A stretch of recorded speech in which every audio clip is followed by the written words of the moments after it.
this out. Cheap check with it. Hey, everybody. It is the StewKast, the wrestling podcast. Thank you for joining us. I am Lou Marconi at LMarconi251 on Instagram, at LMarconi1973 on X. My friend, co-host, and hetero partner, Corey Castle at Corey Castle everywhere. Yep, hot tag. We're going to hot tag this. You can check out his stuff on YouTube, Spotify, and Apple Podcasts. It is Evolving with Corey Castle. You can check out mine here. Well, we're here on the Combat Zone Network. We do this show together, but I do with Fanatical Elves Network on the Fans First Sports Network as well. And we do our show on Rumble, which is the Sunday Stew Pot. So feel free to check that show out as well. Corey, how you doing today? I'm doing great. I want to say to the fans, coming soon to a town near you if you live in the town that I'm coming to. Yep. He's well-traveled, folks. Very well-traveled.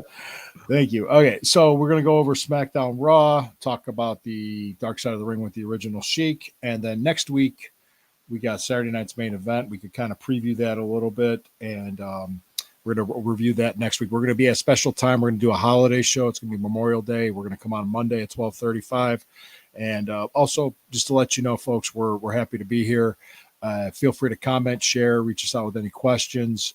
We're happy to go over this. So let's just kind of leading into Saturday night's main event a little bit too. So did you watch SmackDown last Friday?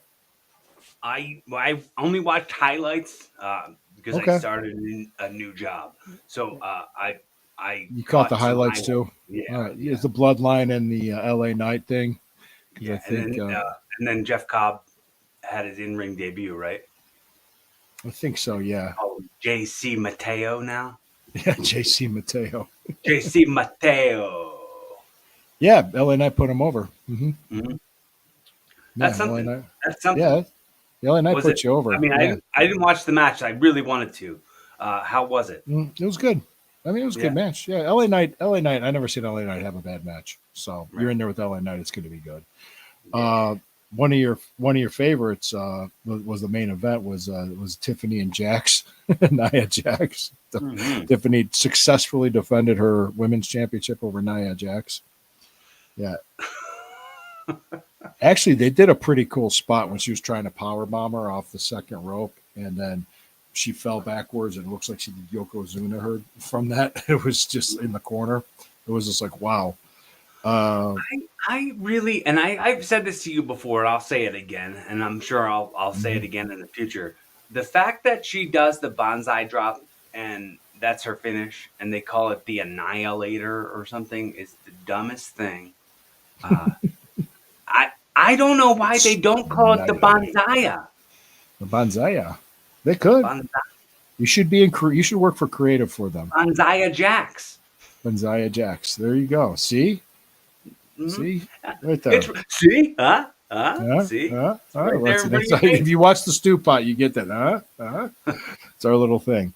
Solo Sikoa. He went over Ray Phoenix. And then Drew McIntyre did his promo. I think they're leading up to that cage match against Damian Priest and Saturday night's main event. Mm-hmm. Yeah. I don't know why they're putting Miz in there with the black mass. Getting black masked all the time. What you're talking about, Aleister Black? Aleister Black, but he keeps getting black masked as soon as he comes in the ring. It's just, I'm not sure. And then it's punishment for the faces that he made during Triple H's Hall of Fame speech. Yeah. Remember I said if I was Triple H, I'd punish him for the faces that he made during my Hall of Fame speech. That's probably his own doing then. Now he's getting punished. He's getting black masks every week. Oh yeah, and Alexa Bliss worked on the show too. She went over. I can't remember who she beat. There was a tag match where the Motor City Machine Guns did the run-in after Brie Axiom went over the DIY. What's that? Fraxium, yes. And the jobberiest name for a jobbery team. Yeah. And then they did something with the Bloodline, and then LA Knight was getting it out. That was at the beginning of the show when LA Knight was fighting with Jacob Fatu and Mhm. with the Bloodline. So that was it was decent. And then you had the with Raw last night. Did you catch any of it? Completely missed it all the way. Oh, well, I made my notes. Please share your notes with me, dude. I can't believe I lost track of what day it even is. Today's Tuesday. Well, I'm glad you remembered to be on the show with me. Thank you. Yeah, I completely lost track Well, of before we what go day into it was. Raw, let's pause for a word from our sponsors. Speaking of sponsors, check out Hemisphere Coffee Roasters. Click on the link to the show, and when you do that, tell them Lou sent you when you order your coffee. All right, and let's go ahead and pause for a break from our other sponsors now. All right, thanks for joining us. Thanks for staying with us. All right, here we go. How about those? How about those sponsors, dude? I want to pick They're up some of something those else. products. Yeah. They sound like really beneficial items. Yeah. There was like Gambling problem? Call 1-800-GAMBLER. Yes, please. Don't call Kenny Rogers. He's dead. Gunther and Logan Paul did a promo, and then Uso like super kicked Logan Paul. Mm-hmm. So that happened. He kind of snuck up behind him, and like Logan Paul wouldn't know he's behind him when the whole crowd's going yeet, yeet, yeet. It's just, hey, turn around, dummy. The guy's gonna super kick you. So AJ Styles and Penta put over Baylor and McDonough. Roxanne Perez was over for Money in the Bank, and Qualifier. Qualifier. Yeah, Roxanne Perez was in there. Rhea Ripley. Who did she wrestle? I don't think it was Lynch. No, I don't know who it was. Oh, Lynch and Lyra were fighting on the outside. I was distracted by it. Yeah, I don't have who she went over, but Lyra Valkyria and Becky Lynch were fighting on the outside, which I kind of don't like seeing that because it takes away from the match in the ring, which it did for me. It took my attention away. Right. Yeah, Sheamus went over. A guy named Waller that I have here, and I don't know who Roxanne Perez beat, but Rhea Ripley went over. She went over for her match. It was something Kyrie or something like that. I can't remember these names. I'm bad with some of these names. I'm horrible with them. Yeah, I did see that Kairi Sane came back. Kairi Sane. It was Kairi Sane. I think it was Kairi Sane. Yeah. Okay. And yep. So that's that. So that was that's lead up to the Money in the Bank qualifier for the ladies. Mm-hmm. So right now Roxanne and Rhea, which that would work. Let me see. Oh, I had here Rollins and Braun Breaker jump Uso, and then Sami Zayn does a run in, and then CM Punk does a run in. So that whole thing happened. That set up the Saturday Night's main event, which also Logan Paul lays out Uso. He comes out and he lays out Uso for the show, mm-hmm. and that's leading up to Saturday nights.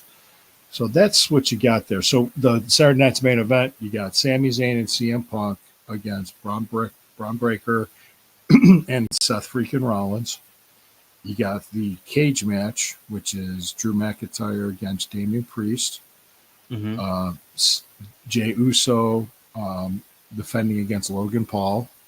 And I think there's what's the other match? Oh, John Cena defending his belt against R-Truth.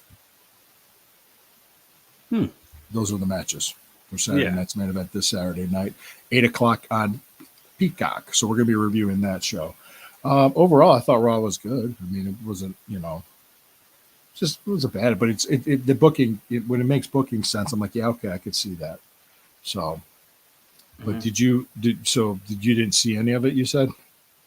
I didn't. No, I did. I completely missed it. I mean, okay, that's fine. I feel thing bad. I watch things for this show. I'm on a wrestling podcast. I should have watched it. At least watch the highlights, get an idea. I mean, coulda, shoulda, woulda. I'm not going to shoot all over myself.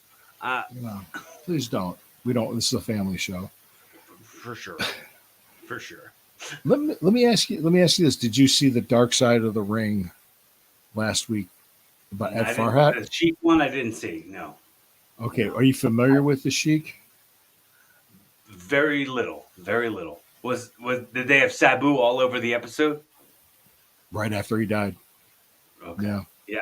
I had I had conversations about the Sheik with Kevin Sullivan back in the day, but uh, don't think I've ever seen any of his matches. Don't think I've ever uh, met him ever before.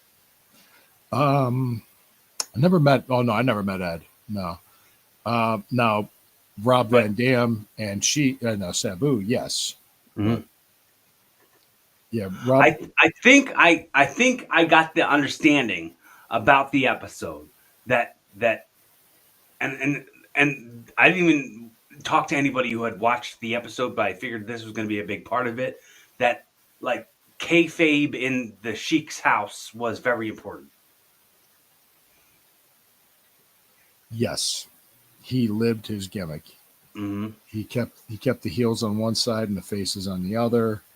He also, like whenever there was a dinner party or anything like that, if you called and asked for Ed, he would hang up the phone. Mm-hmm. But if you asked for Sheik, he'd answer. Right. And he was out in a restaurant, whatever, out about town. He was in his gimmick. Right. He had the Lincoln, he had the nice car. Actually, Bobby Heenan told the story a long time ago that he didn't even know his real name because he was in Indianapolis doing something for Dick the Bruiser, and Bobby Heenan took his car to get it washed, and he looked in the glove compartment, saw the registration, it was registered to Edward Farhat. Mm-hmm.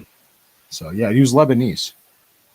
So was Sabu, and Sabu was his nephew, and he became he was trained by his uncle, and I believe also Rob Van Dam was also trained by the Sheik as well. And that Detroit territory was jumping. It was a hot territory, Right. but I didn't know how familiar you were with that. Well, you have to imagine that they're going to do a Dark Side of the Ring about Sabu now. Like, oh yeah, that's no next way. season. And then they got like show how he got all those scars and stuff. Like, no one's ever talked about that. Like his time in Japan or something. He got all that. There's could be all kinds. Well, they talked about the one FMW match. You heard about that with the fire, and they were stuck in the ring, and there was fire everywhere. And they I mean, he got all these burns all over his body from it, and it was both him and well, for some reason, like the one Japanese wrestler, I can't remember his name, and Ed were stuck in the middle of the ring, and the fire, they got too hot. They didn't realize how hot the fire was going to get, Right. and it was that was unbelievably dangerous, and that he almost got killed. He almost got killed in that match. Was that on the episode? Yes. Okay. They talked about it, and like when he came home, he was wrapped like a mummy. And he was like, when he flew back, he had to fly back. It was like, that was to Detroit. Right. It was insane. And I know something else. He rarely did jobs. He rarely put people over because he just didn't want to lose the gimmick. But after doing that for 20 years, it can only go on for so long because sooner or later, you just run out of ideas. You just run out of stuff to do. He put over Bobo Brazil clean. Right. And there was the race riots in Detroit. And because of that, Ed did the job, put Bobo over kind of to help heal the city or something. That's what they put that in there. He thought it was a good idea, which, I mean, I'd put over Bobo Brazil in his prime. Absolutely. Mm-hmm. But the thing that he didn't, what surprised him or surprised anybody else was that, that doesn't last forever. The money flow and the fame. And, and he didn't save his money. He lavishly spent, like the house that he had, everything. And eventually he had to downsize it. Eventually he had to do that. He had grandchildren that were on the episode as well, and the grandkids were like his one granddaughter was at school, and it was like Grandparents' Day at school. And he shows up dressed up like the Sheik. And all the parents are looking in like, oh my God, that's him. Like they knew who he was. Yeah. So Yeah. yeah, Ed knew how to do his gimmick. So that's the guy. Just he's very violent. Him, Abdul the Butcher, Sabu. You know how it works. Yeah, they had a commitment to kayfabe and to protecting the work of the business. Yeah. Like they say, like a good magician doesn't expose the magic business. You know what I mean? The It's like tricks. that. Yeah. The magician's tricks. They're very very steep in their beliefs that the business shouldn't be exposed, and that that phrase "kayfabe is dead" is something that they railed against in their time. Yeah. Yeah, And people, if you're listening to the show for the first time, if you're not sure what kayfabe means, it's just essentially like keeping the business secret and not insulting your audience. Don't ruin it. Don't ruin the illusion for them. Don't ruin the show for them. Like for instance, if Corey and I were in a feud and we were wrestling each other, we don't get seen together outside. right. Like I have used really good examples before, but now I'm not able to think of them. Because you're on the If- spot. yeah, because I'm right on the spot. But I'm trying to think, like, if like my gimmick is that I can't read, and then you run into me at the library checking out books. I just broke kayfabe. Yeah, so many other examples I can think of. Like it has to be like you, like like for example, they did an angle in ECW. Angle is an inside term for like a storyline, right? So they Mm-hmm. did an angle in ECW where the Sandman was blinded by Raven, He didn't leave his and he house. walked around for months in his neighborhood with the blindfold on. He was wearing the sunglasses. He was blind. He didn't go out of his house without having those sunglasses on and showing that this wasn't a work. Can you think of any other examples where people have $1 million really man. gone $1 million man. Ted $1 million? DiBiase. Yeah. Yep. Mhm. Because they made sure he had to account for the money he had that they gave him, Right. but they made sure he flew first class. He Mhm. had the limousine. He was the $1 million man. And he kind of even joked when he heard the idea. Oh yeah, that would be horrible if I had to. Awful. Yeah, awful. Awful. Oh, that's Right. terrible. Yeah. So Like million the dollar. head, like Al Snow's head, Yep. like he would carry that around and actually talk to it out in at dinner. So people would automatically believe if they saw him on TV talking to the head, they wouldn't be like, "Oh, this is a complete fake." Like they would be like, "Oh, I saw that guy at the Penrose Diner talking to the head. I saw that guy at the Oregon Diner talking to the head." So like there, so that it's protecting the work of the business. Mm, It's a commitment to kayfabe. right. Kayfabe commitments Right. have a whole web series, a whole chronicle of of people's commitments to kayfabe. Well, it's around that way forever. Let's see. Right. Kayfabe commitments. Think of anybody else.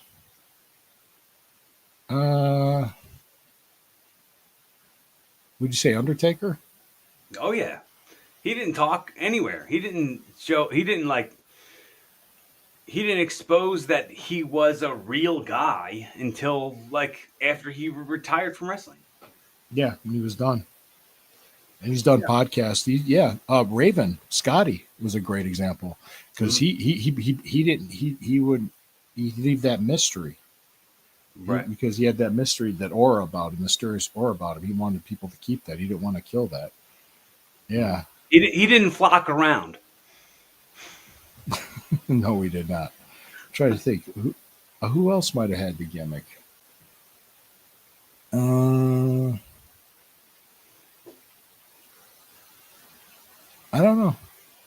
Well, you think like the occupational gimmicks that they did, like the goon, that they'd have to show up in hockey gear to Well, everywhere they went. there was a time when guys were wearing masks and Right. worked under hood.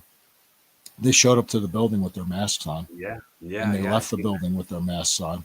Yeah. I've seen that many times. Yeah, that's another good example of that. Right. So Ed Farhat like kept the kayfabe, and it's something you really don't see today.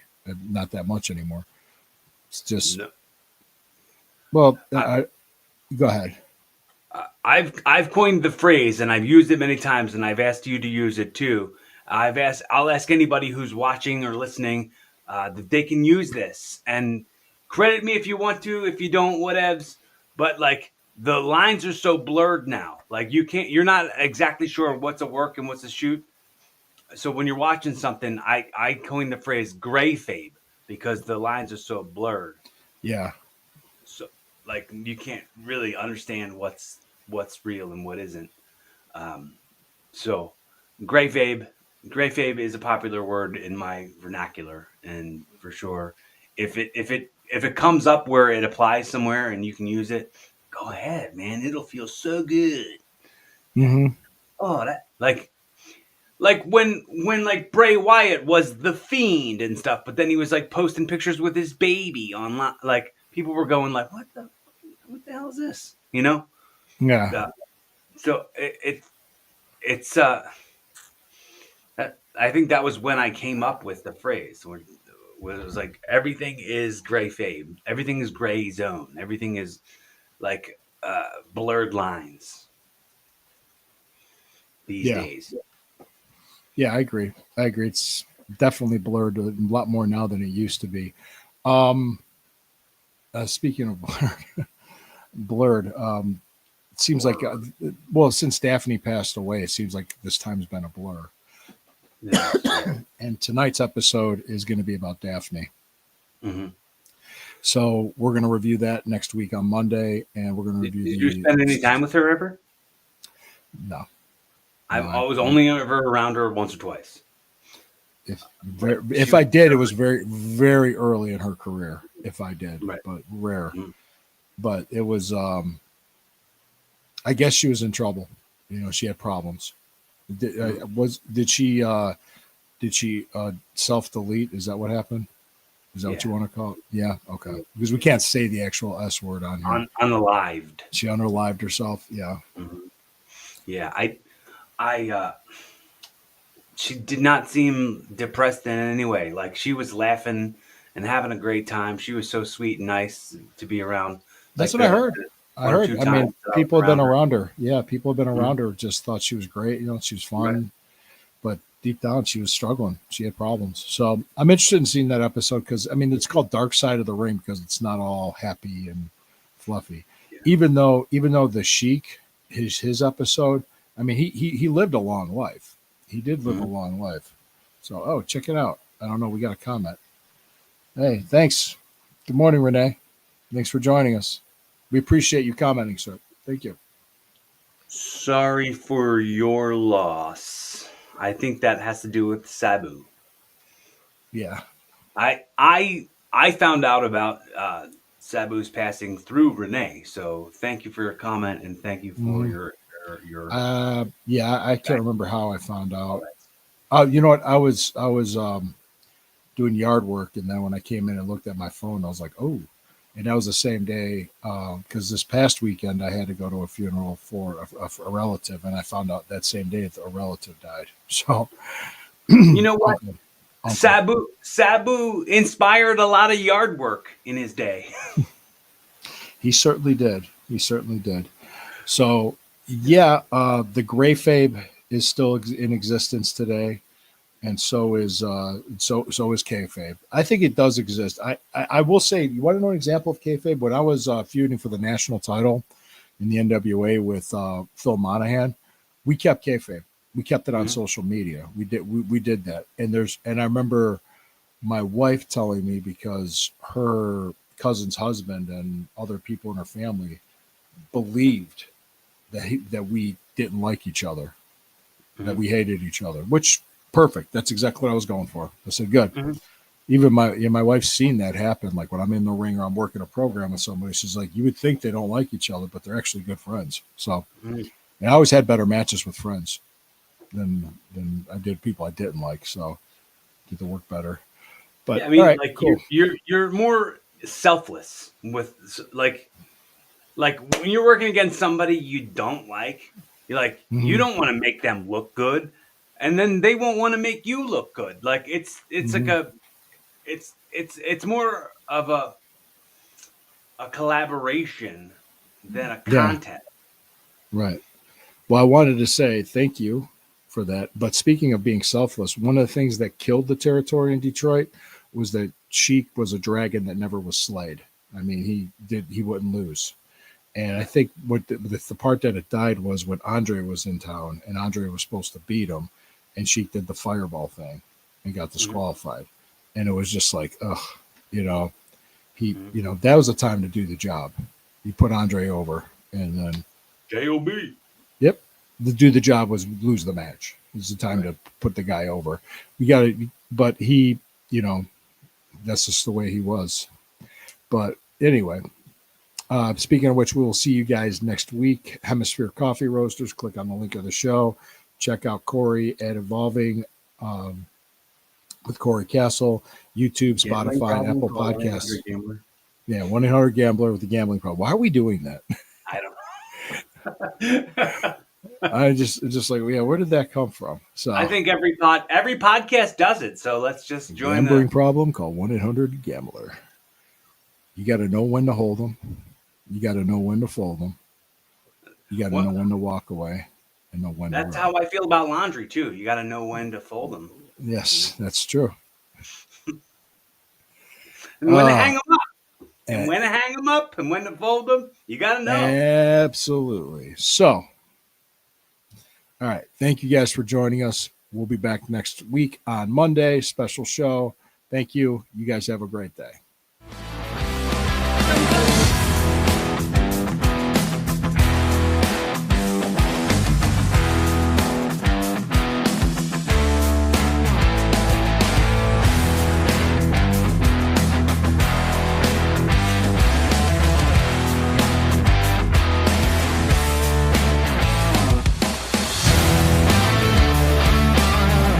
Hey, Dan. Yo. Hot